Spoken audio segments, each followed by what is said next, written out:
Padre, agradecemos esta oportunidad que nuevamente nos das de venir a estas cuatro paredes, Señor, a alabarte y glorificar tu nombre juntos. Gracias por tu amor, por tu misericordia, gracias por tu bondad tan infinita que es, Señor. Gracias porque moriste en la cruz del Calvario por nosotros y no te quedaste ahí, sino que resucitaste tal y como lo dijiste. Ahorita estás allá, Dios, preparándonos esa mansión para cuando nosotros vayamos contigo a adorarte para siempre. En tu nombre oramos. Amén y amén. Dulce comunión número 4.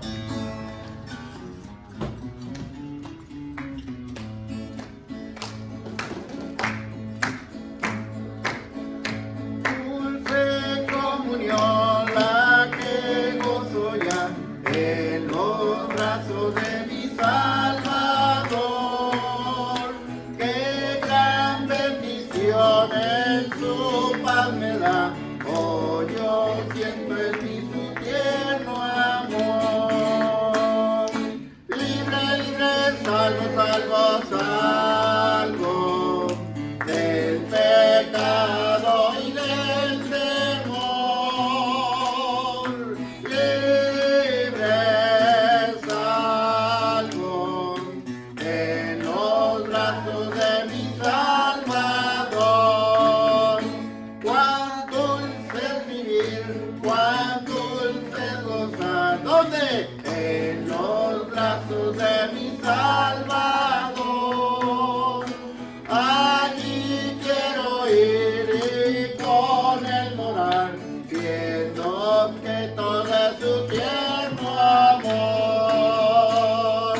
Libre, libre, salvo, salvo, salvo del pecado y del temor.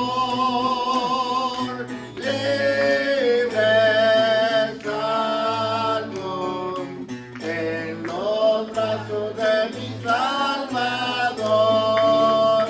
No hay que temer ni que desconfiar en los brazos de mi Salvador.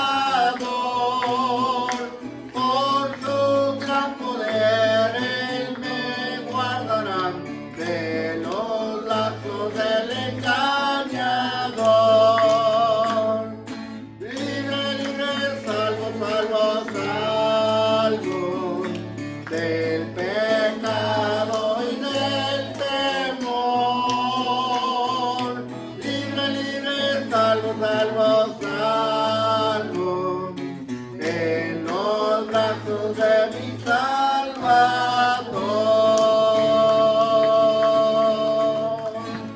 Amén. Qué hermosa alabanza, ¿verdad? Dulce comunión. Tenemos que estar siempre pensando en eso, de tener una dulce comunión. Vamos sobre el 118. El mundo no es ¿qué? Mi hogar.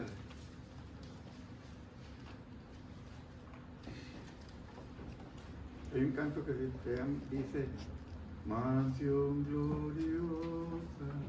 Entonces después vamos a buscarlo si está aquí para enseñarles. Es un canto muy hermoso también. El mundo no es mi hogar.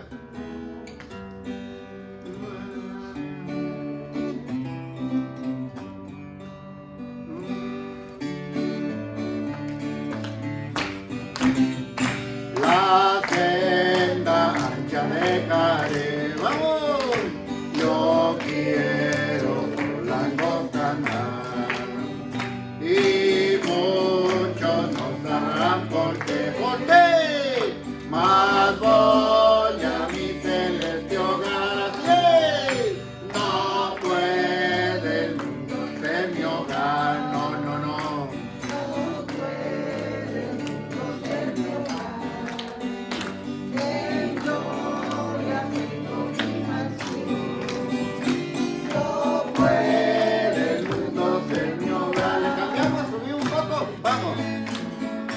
Algunos quieren verme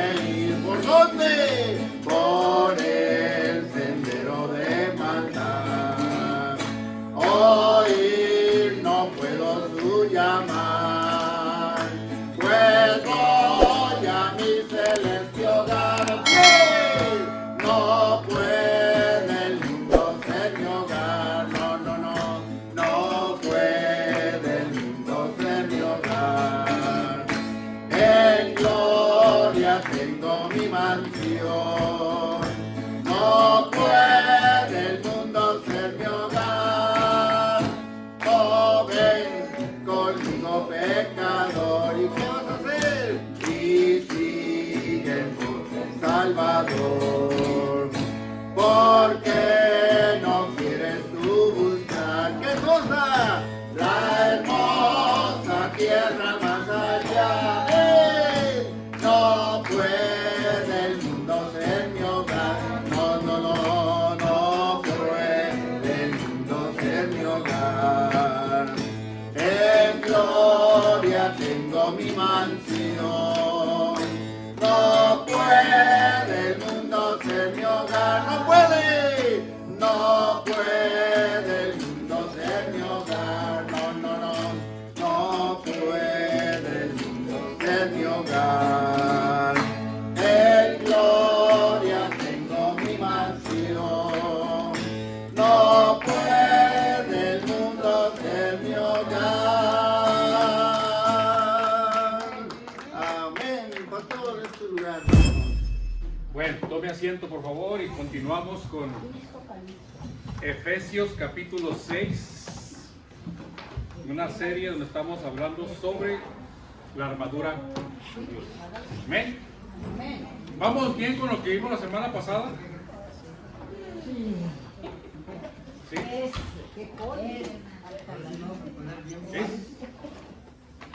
Ay, perdón.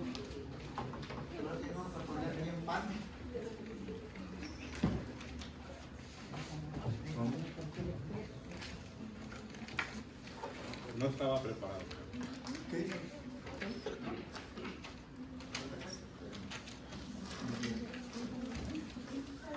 Bueno, entonces la semana pasada estuvimos hablando sobre Efesios capítulo 6 versículos 10 y 11. El día de hoy solamente vamos a ver el versículo 12, ¿okay? Así que vamos despacio, pero tenemos tiempo todavía para cubrir todo de lo que resta del capítulo 6, que es la serie que estamos viendo los miércoles. La semana pasada, vamos a ver los versículos que leímos la semana pasada, Efesios 6, 10 y 11. Y dice así, me puede seguir en su Biblia. Dice, por lo demás, hermanos míos, fortaleceos en el Señor y en el poder de su fuerza, vestidos de toda armadura de Dios para que puedas estar firmes contra las acechanzas del diablo. Así que vimos que recuerden que nuestra fortaleza no es de nosotros, sino va a ser, nosotros nos fortalecemos en el Señor, ¿correcto? Hablamos de que cuando habla de fortalecer, está hablando de nosotros fortificarnos, de poner una barrera, una valla, un cerco que nos defiende, pero ese cerco no es construido por nosotros, sino el Señor mismo. Dice, vestidos de toda la armadura de Dios para que puedas pelear, ¿no, verdad? Para que puedas estar firme. Recuerda que la armadura la usamos para, no tanto para pelear, pero para defendernos, para defender un territorio, ¿no? Para protegernos. Cuando usted ve las noticias y ve a los policías que llevan, ellos tienen un equipo especial cuando se enfrentan a las, ¿cómo le llaman a los? En inglés son los riots, pero ¿verdad? ¿Cómo se dice en español? Los protestantes. Los protestantes son un grupo de manifestación.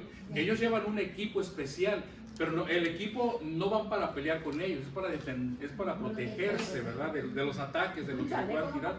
Chalecos, casco, llevan un escudo, casi lo mismo. Así que podríamos decir que, o se dice que cuando Pablo escribió esta parte, recuerda que Pablo estaba en prisión. Y se dice, algunos comentaristas, que Pablo tenía a sus lados a los soldados romanos que lo estaban custodiando. Entonces, de ahí viéndolo a ellos, cómo estaban uniformados, fue cuando sacó esta parte de Efesios 6, de la armadura de Dios, que viendo la armadura de ellos, él lo aplicó a nosotros, ¿verdad? Al cristiano, basado en lo que ellos... Es lo que algunos comentaristas dicen, se lo hago como comentario, no quiero decir que así fue, pero se dice que eso es lo que estaba pasando Pablo. Entonces vimos que también que no nos tenemos que quebrar la cabeza nosotros pensando cómo es que el diablo nos va a atacar. Cuando hablando de los policías que van y protegen contra algunas protestas, ellos ya saben qué tipo de proyectiles les pueden aventar, qué es lo que pueden hacer y van protegidos contra eso. Bueno, nosotros también ya sabemos y hemos visto que la palabra de Dios nos enseña cómo es que el enemigo nos puede atacar. Las tácticas, las acechanzas que él hace, ¿verdad? Para podernos hacer caer. Y estas vienen todas mencionadas en 1 Juan capítulo 2 versículo 15, lo vimos la semana pasada. Dice, no ames al mundo ni las cosas que están en el mundo. Si alguno ama al mundo, el amor del Padre no está en él. Porque todo lo que hay del mundo, que son los deseos de la carne, los deseos de los ojos y la vanagloria de la vida. Vimos pues que estos tres partes es precisamente lo que Satanás usó contra Jesús cuando estuvo en el desierto. Lo usó con Eva igualmente, ¿verdad? Recuerda la misma táctica, la misma técnica, los mismos proyectiles, podríamos decir. Bueno, el día de hoy vamos a hablar de uno de los enemigos del cristiano. Ahora, nosotros como cristianos, como hijos de Dios, ¿cuántos enemigos tenemos? ¿Cuántos son los que nosotros tenemos? Yo tengo un amigo. Enemigo. ¿Cuántos? No. 3. ¿Cuáles son? No. La carne, el mundo y el diablo. Son los tres enemigos a los cuales nosotros nos enfrentamos como cristianos, ¿verdad? La carne, el mundo y Satanás. Por ejemplo, vemos hablando referente a la carne. Si estamos hablando de los enemigos, vamos a ver un poquito de esos tres enemigos. La carne. ¿Por qué la carne? ¿No quiere sujetarse? Vamos a ver este pasaje que habla sobre el enemigo que es la carne, a Romanos 7:15. Y dice, cuando Pablo está mencionando, dice, porque lo que hago no lo entiendo. Pues no hago lo que quiero, sino lo que aborrezco, eso hago. De manera que ya no soy yo quien hace aquello, sino el pecado que mora en ¿quién? En mí. Al decir en mí, está hablando en mi carne. Y yo sé que en mí, esto es, ¿en dónde? ¿En dónde mora el pecado? En la carne. No mora el bien, porque el querer el bien está en mí, pero no el hacerlo. Porque no hago el bien que quiero, sino el mal que no quiero, eso hago. Y si hago lo que no quiero, ya no lo hago yo, sino ¿quién? El pecado que mora en mí. Y el pecado está en la carne. Entonces, si estamos diciendo que la carne es nuestro enemigo, ¿cuáles son algunas de las características de este enemigo que en cómo nos puede a nosotros desviar, hacer caer? ¿Qué es lo ¿Cómo yo puedo diferenciar cuando es un ataque de la carne? Las tentaciones, los deseos, las concupiscencias. En Gálatas capítulo 5 hay una larga lista de los deseos de la carne, ¿recuerda? Dice, y los deseos de la carne, ¿qué son? Son el adulterio, la fornicación, inmundicia, lascivia, idolatría, hechicería, habladurías, borracheras, etcétera, etcétera. Entonces, todo eso entra en lo que es los deseos de la carne. Ahora, lo bueno es de que la misma palabra de Dios nos enseña cómo nosotros podemos vencer a cada uno de estos enemigos. ¿Cómo es que uno puede vencer a los deseos de la carne? ¿Cómo lo haríamos? Voy a usar la misma táctica que uso para vencer o para defenderme de Satanás que para defenderme de los deseos de la carne. Cada enemigo tiene su propia defensa. Uno tiene su propia defensa contra cada enemigo individual. Bueno, la palabra de Dios nos dice qué es lo que tenemos que hacer para cada uno de ellos que vimos, que les mencioné. La forma de vencerla no es dando consentimiento a las tentaciones. Alguien dijo tentaciones. No dando consentimiento a los malos deseos de la carne. La carne siempre se opone al espíritu. En Romanos capítulo 8, Usted lo puede leer en casita, pero se va a dar cuenta de que siempre que habla sobre la carne, dice, esto es la carne, pero nosotros andamos en el Espíritu. Esto es la carne, pero nosotros andar en el Espíritu. Entonces, la manera en que nosotros podemos defendernos o protegernos contra los deseos de la carne es andando en el Espíritu. Dice, porque si vives conforme a la carne, vas a morir, a los deseos de la carne.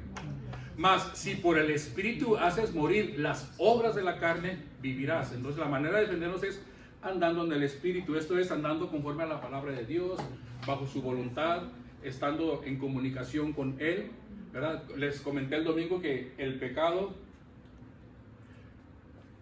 nos aparta de la oración y la oración nos... ¿Cómo les dije? El pecado nos aparta de Dios y la oración nos aparta del pecado. Yo lo sabía de otra manera, es el pecado nos aleja de la Biblia y la Biblia nos aleja del pecado. El pecado nos aleja de la Biblia y el pecado, no, ¿cómo? El pecado nos aleja de la Biblia y la Biblia nos aleja del pecado, viceversa. Es lo lógico. Le da la vuelta. Bueno, entonces, viviendo en el Espíritu es para los deseos de la carne. El otro enemigo que teníamos, o que dijeron, ¿quién es? ¿La carne y qué más? El mundo. Entonces, ¿a qué se refiere cuando habla del mundo? Las injusticias del mundo. Podría ser el ambiente que hay en el mundo, las culturas que hay en el mundo, las modas que hay en el mundo. En este tiempo podríamos decir las leyes que hay en el mundo. Todo eso de que el LGBT, todos esos que ahora no quieren que nosotros nos conformamos a eso, que nos adaptemos a eso, que lo aceptamos, que los aceptemos. Pues yo creo que son realmente cosas que no van, que están en contra de la palabra de Dios y que el mundo nos las quiere imponer. Igual el aborto, otra cosa que es del mundo, ¿verdad? Vamos a ver que todo eso.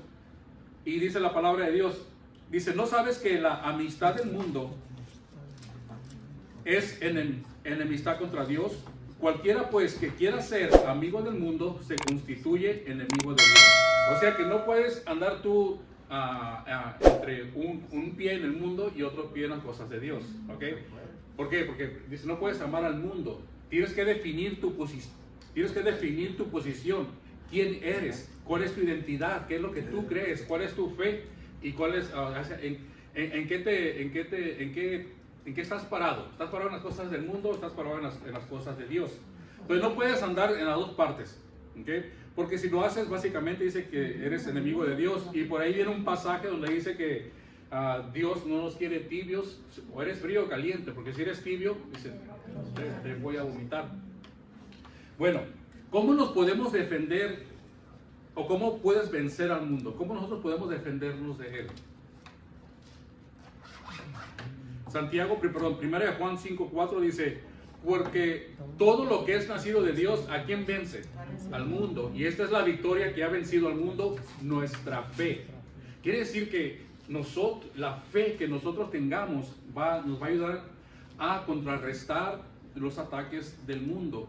Porque si mi fe, si mi fe está en las cosas de Dios, entonces yo no puedo aceptar el homicidio de un feto, ¿verdad? De un bebé, básicamente de una vida, porque mi fe la palabra de Dios me dice que está mal.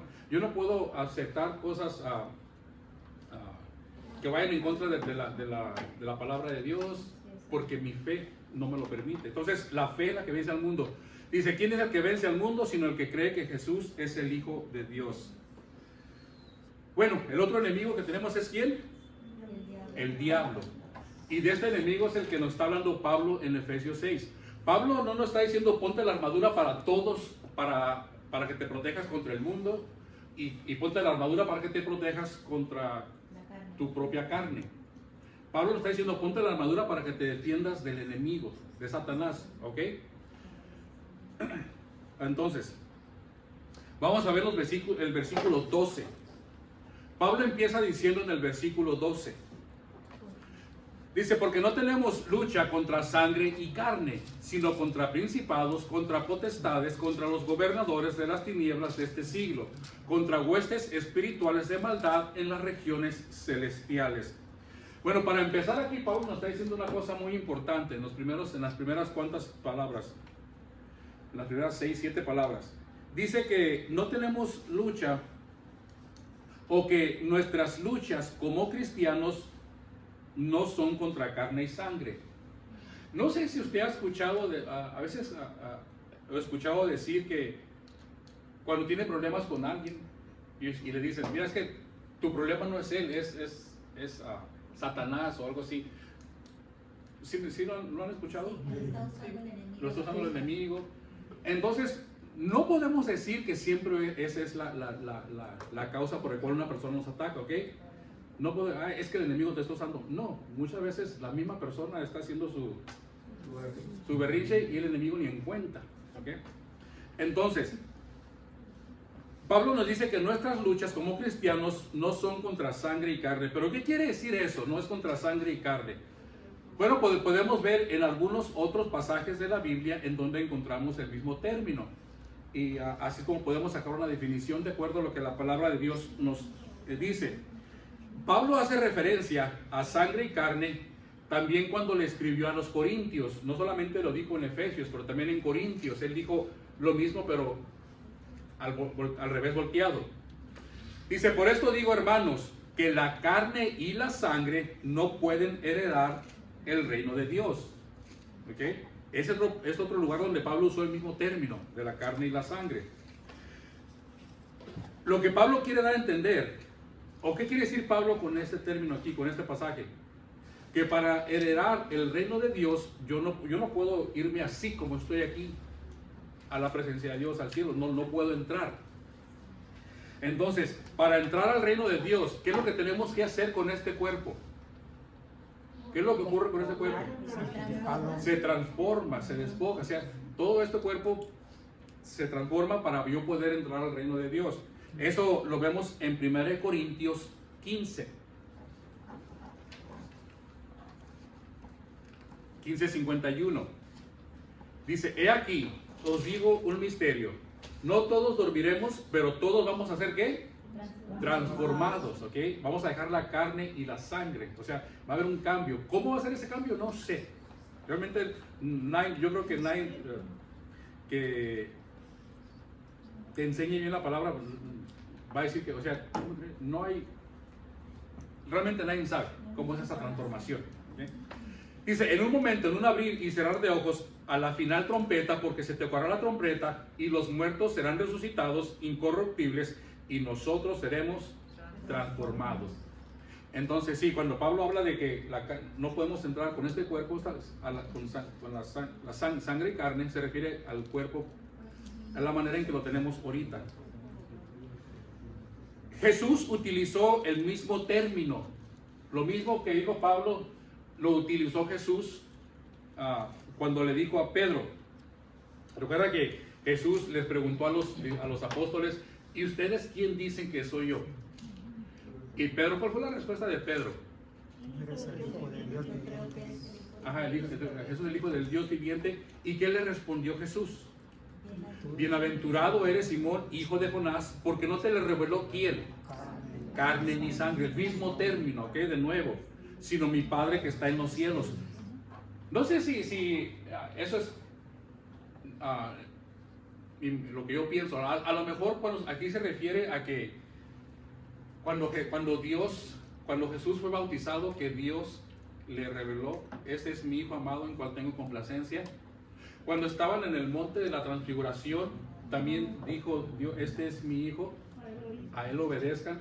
A lo mejor Jesús está refiriendo, lo dice porque Él te lo reveló. Porque Pedro estuvo bueno, de seguro estuvo en la transformación, en la transfiguración, en el monte, porque Él estaba con otros dos apóstoles. No sé si estaba cuando Jesús fue bautizado, ¿okay? Pero probablemente esa revelación vino de parte de Dios.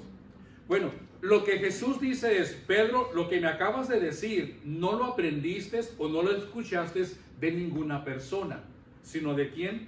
Del Padre.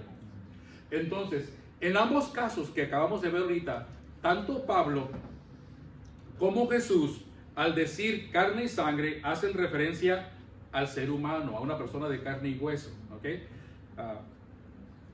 usted ya sabía, pero yo le di una explicación un poquito más. Ya sabía que carne y sangre se refería a uno, ¿verdad? Ya sabía, ¿verdad? Ok. Ahí sí, como diciendo, sí, ya sabía, ya para qué dijo tanto, ¿verdad? Así me sonó ese sí. Sí, maestro, ya sabía. Ahora queremos saber si usted sabía. Ahora quiere saber, ya. Pero acuérdense que siempre les he dicho de que traten si alguien les pregunta algo, traten de respaldar su respuesta con algunos versículos de la Biblia. Yo creo que todos sabíamos que cuando dice ni sangre, nuestra lucha no es contra carne y sangre, todos sabíamos que se refería a una persona. Pero puedes ahondar un poquito más en la respuesta y poner otros ejemplos donde se usan los mismos términos. Básicamente eso es lo que hice ahorita. Entonces, regresando a Efesios, ¿qué quiere decir Pablo en Efesios 6:12? Que nuestra lucha no es contra las personas, sino contra ¿quién? Contra demonios. Ahora, no en todos los casos, ¿ok? No en todos los casos, pero en estos casos especialmente. Un ejemplo lo tenemos cuando Jesús en cierta ocasión iba con los discípulos y les dijo a los discípulos, ¿saben qué, discípulos? Es necesario que yo vaya a Jerusalén y que muera y que resucite al tercer día. Cuando Jesús dijo eso, Pedro le dice, recuerda, lo llamó a un lado, bueno, no sé si lo llamó a un lado, le habló y dice, Jesús, ven para acá, no hagas eso, mira, ¿por qué no piensas bien lo que vas a hacer? ¿Qué fue lo que le contestó Jesús? Reprendió a Pedro diciendo, quítate delante de mí, Satanás. Ahí Jesús pudo darse cuenta perfectamente de que no era Pedro, sino el enemigo actuando. No podemos decir que el enemigo poseyó a Pedro, pero manipulándolo, ¿verdad? A hacer eso. Entonces probablemente cuando nosotros sintamos un ataque de una persona, porque usted puede escuchar, y yo escuché muchos o varios estudios referentes a este versículo, y muchos decían tontería y media, que dije, ay Dios santo, que si tu esposa tiene celos, es que es el enemigo. Que si en la escuela, o sea, tonterías y media, de que todo es el enemigo, que si se burlan de ti, es el enemigo, no es la persona, es el enemigo. Que si en el trabajo te hicieron una avería, no es la persona, es el enemigo. No tanto así, ¿ok? No es tanto así a lo que Pablo se refiere, que nuestro problema no es con las personas, sino con los demonios. Yo me imagino que se refiere más a cuando la persona está haciendo un obstáculo para nuestra fe, una piedra de tropiezo, como lo estaba haciendo aquí con Pedro. A Pedro le estaba, básicamente lo que Pedro estaba diciendo es, Jesús, no cumplas la voluntad, porque era la voluntad de Dios que Jesús muriera y resucitara. Pedro se le está poniendo enfrente, no lo hagas, o Satanás, mediante Pedro. Entonces, cuando la persona está atacando tu fe directamente, cuando está atacando el avanzar en las cosas de Dios, ahí y todavía hay que ver bien, pero ahí sí podría ser o el enemigo usando a esa persona como una piedra de tropiezo. Entonces ahí sí, mi problema no es con la persona, sino con el demonio, Satanás, quien quiera ponerle atrás a usted. ¿Sí me explico en eso? Sí. Entonces Jesús vio las acechanzas del diablo interfiriendo en los planes de Dios con Pedro. Ahora, Efesios 12, ya vimos que dice que nuestra lucha no es contra sangre ni carne, sino contra ¿quién?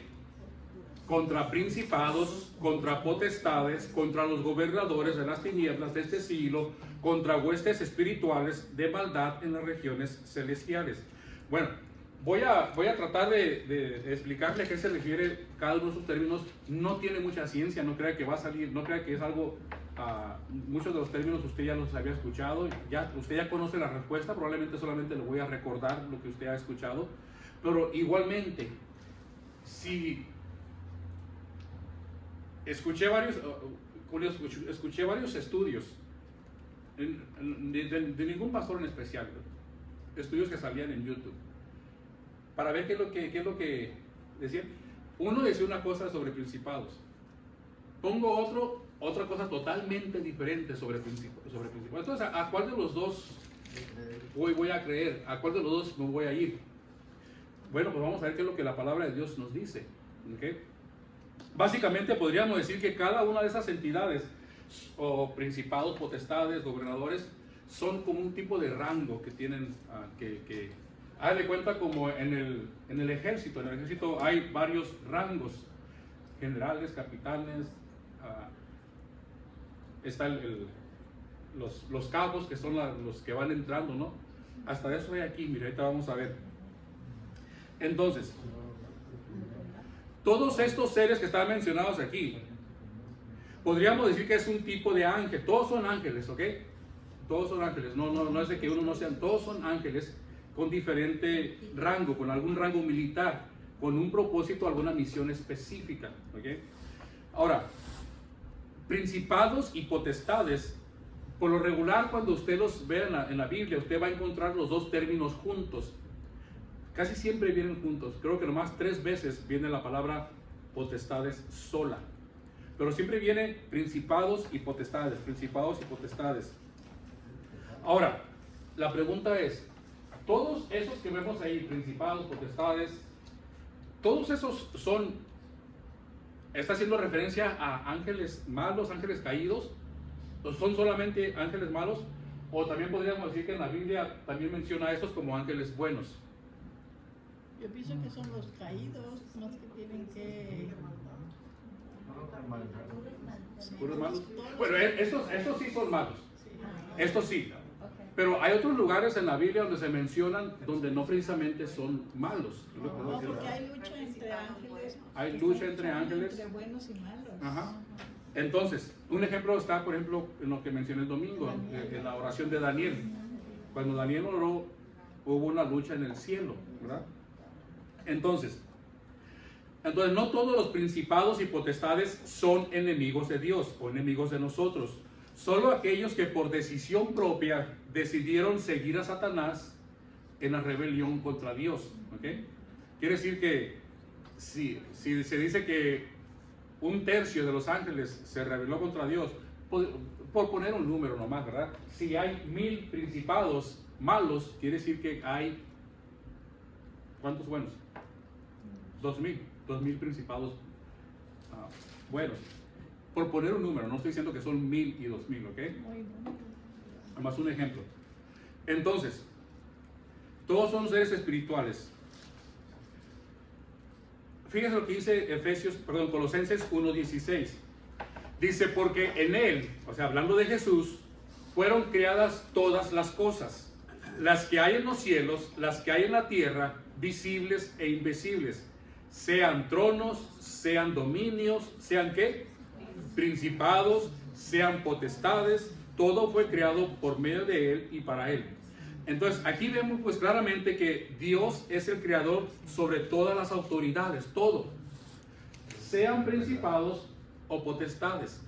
Ahora no quiero decir de que cuando Dios creó a los ángeles, dijo, a estos los voy a poner acá a este lado, son principados y potestades malos. No, Él los creó todos buenos, pero hubo un momento en que se rebelaron, ¿verdad? Ellos se fueron, haga de cuenta como en la actualidad, usted ve al ejército, en sí todo el ejército debería ser bueno, fue creado para un bien común, pero dentro del ejército hay capitanes, generales, cabos, todos, que se han salido, se han apartado de la ley y están, ahora sí como dicen, ayudan al narcotráfico y todo eso, ¿verdad? Traicionan, ¿verdad? Algo parecido aquí. Todos eran buenos y estos se salieron. Pero fueron creados por Dios. Entonces, no fueron creados malos, sino que se hicieron malos cuando se rebelaron contra Dios. O sea, que ya eran principados y potestades buenos, y ellos decidieron ser principados y potestades malos. Esto quiere decir de que hay principados y potestades que están sirviendo a Dios, Y hay otros principados y potestades que están en contra de Dios. Efesios 3:10. Para que la multiforme sabiduría de Dios sea ahora dada a conocer por medio de la iglesia, ¿a quienes? A los principados y potestades en los lugares celestiales. Ahí no se refiere a los mismos estos, o a estos mismos. No sé cuál es la forma correcta, pero está hablando de los que son buenos, podríamos decir. ¿Okay? Y luego están los que no sirven a Dios. Estos son los que están todavía en el camino de Dios, ¿verdad? Dice, pero ahora están los que no sirven a Dios. ¿Esos cuáles son? ¿Dónde los podemos encontrar en otro lugar en la Biblia? ¿Quién nos separará del amor de Cristo? Nada. ¿Quién? Ni lo alto, ni lo bajo, ni lo alto, ni lo profundo, ni la muerte, ni la vida, ni ángeles, ni qué, ni principados, ni potestades. Estos compas sí son de los malos, son del grupo malo. ¿Okay? Estos son los que tratan de alejarnos de las cosas de Dios, de ser de interferir en nuestro crecer, en nuestro crecimiento espiritual, de separarnos del amor de Cristo. Ahí lo dice claramente la Biblia, Romanos 8:38. Pero si ponemos atención, nos podemos dar cuenta de que Jesús a estos grupos, a estos principados y potestades, Jesús ya los venció. Lo que debemos de entender en todo, cuando usted vea la Biblia, es de que el enemigo ya está vencido. O sea, eso no estamos dudando de eso, de que lo vencería o no lo vencería, ¿qué tal si? No, el enemigo ya está vencido, ya Jesús lo venció. Pero recuerden que les dije la semana pasada, creo que aquí puede que uno mismo es el que le está dando el poder al enemigo de nuevo, ¿verdad? No Dios, uno mismo le está dando ese poder y el enemigo se está creciendo. Por eso le llaman príncipe de este mundo, porque uno lo está haciendo príncipe. Hay gente que lo venera, que lo honra, que lo sigue, bueno. Entonces vemos que Jesús ya a estos grupos ya los derrotó, miren.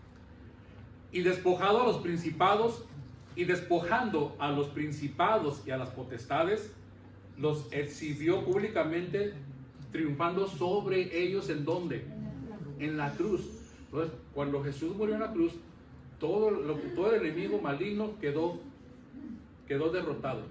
Ahí fue el cumplimiento cuando el enemigo fue derrotado por Jesús. ¿Vamos bien? Así que. Ahora, ¿a qué se refiere cuando dice a los gobernadores de las tinieblas de este siglo? Nuestra lucha no es contra principados ni potestades, es contra principados y potestades y los gobernadores de las tinieblas de este siglo. ¿Estos quiénes son?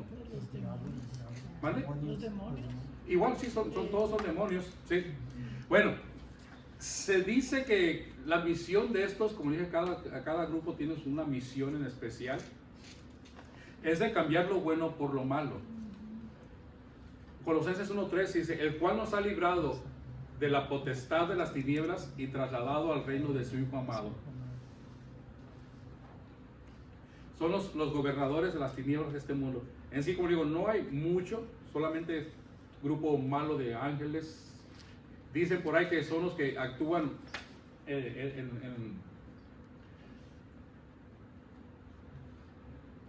y ponen los que actúan en las personas que tienen poder en la tierra, gobernadores, presidentes, que actúan en ellos para hacer el mal. Es lo que para hacer el mal, es lo que la gente cuenta, no lo que la Biblia dice.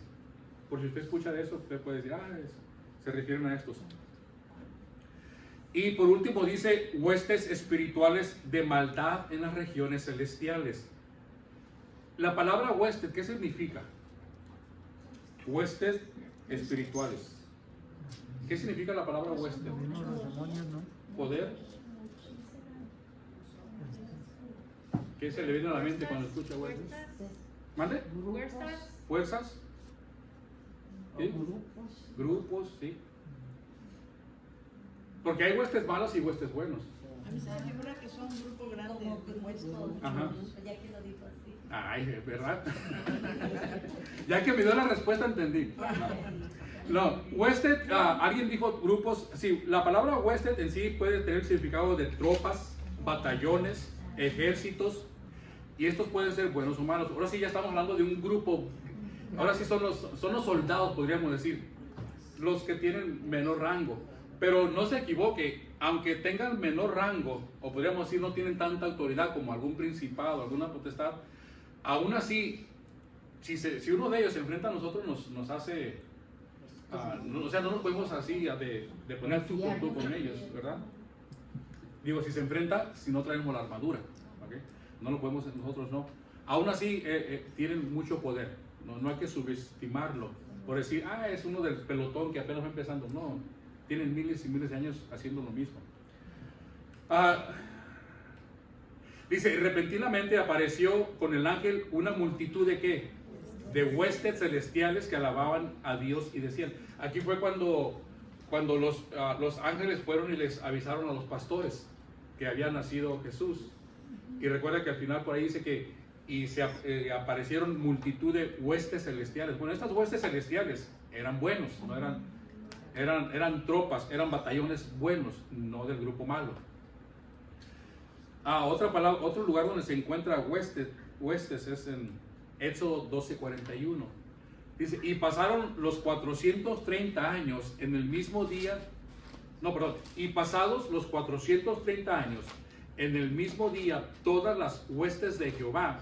¿A qué se refiere aquí? Salieron de la tierra de Egipto. Todos los hebreos que salieron de... Toda la multitud, toda la tropa, como dice, todo ese batallón de hebreos. Porque aquí no se refiere, cuando dice huestes, no se refiere a seres espirituales. Está hablando de personas que salieron de la tierra de Egipto. ¿Verdad? Y sabemos que eran miles y miles de millones o millones de ellos. Entonces, ya que Pablo nos presenta al enemigo, y estos son los enemigos que tienes de manera en el ámbito espiritual de Satanás. Ya que nos presenta el enemigo, dice, estas son los diferentes que te puedes encontrar. Ahora va a pasar a decirnos cómo nos vamos a defender. Ya lo traigo aquí. Efesios 6:13. Dice, por tanto, o sea, por lo que les acabo de mencionar, por ese grupo de enemigos que se va a acercar, dice, por tanto, tomad toda la armadura de Dios para que puedas resistir el día malo y habiendo acabado todo, estar firmes. Okay. Entonces, yo he escuchado, y eso se me viene a la mente, no trayendo el estudio, pero yo he escuchado personas, y es común que digan, es que si tú no vives en una constante lucha, quiere decir que no andas bien como cristiano. ¿Sí? ¿Han escuchado algo similar? Sí. ¿Ustedes qué creen de eso? O sea, que todos los días es una lucha. ¿Debo de vivir en una lucha? Sí. Y si no hay una batalla, si no hay una quiere decir que realmente no estoy. El enemigo no me ataca porque no estoy siguiendo las cosas de Dios, por decir así. ¿Ustedes creen que todos los días como cristianos estamos en una batalla, en una lucha, algo constante, Sí. sin tregua? Jesucristo Sí. Ajá. Yo digo que Imagínense una batalla con el enemigo espiritual las 24 horas del día, 7 días de la semana. Nos acabaría. O sea, ¿quién quiere estar así? Yo me imagino que sí estamos en una lucha constante, pero yo creo que la lucha más constante que nosotros tenemos no es contra Satanás ni contra el mundo, es con nosotros mismos. Por los propios deseos de la carne, las propias concupiscencias, las propias pasiones. Esa es la lucha, porque eso, a donde quiera que estés, donde quiera que vayas, está la tentación en todos los aspectos. Entonces, ese tipo de lucha creo que sí la tenemos a diario. Es decir, no lo voy a hacer, ¿verdad? Y me apego a las cosas de Dios. Pero las batallas contra Satanás, contra el mundo, yo creo que son más esporádicas.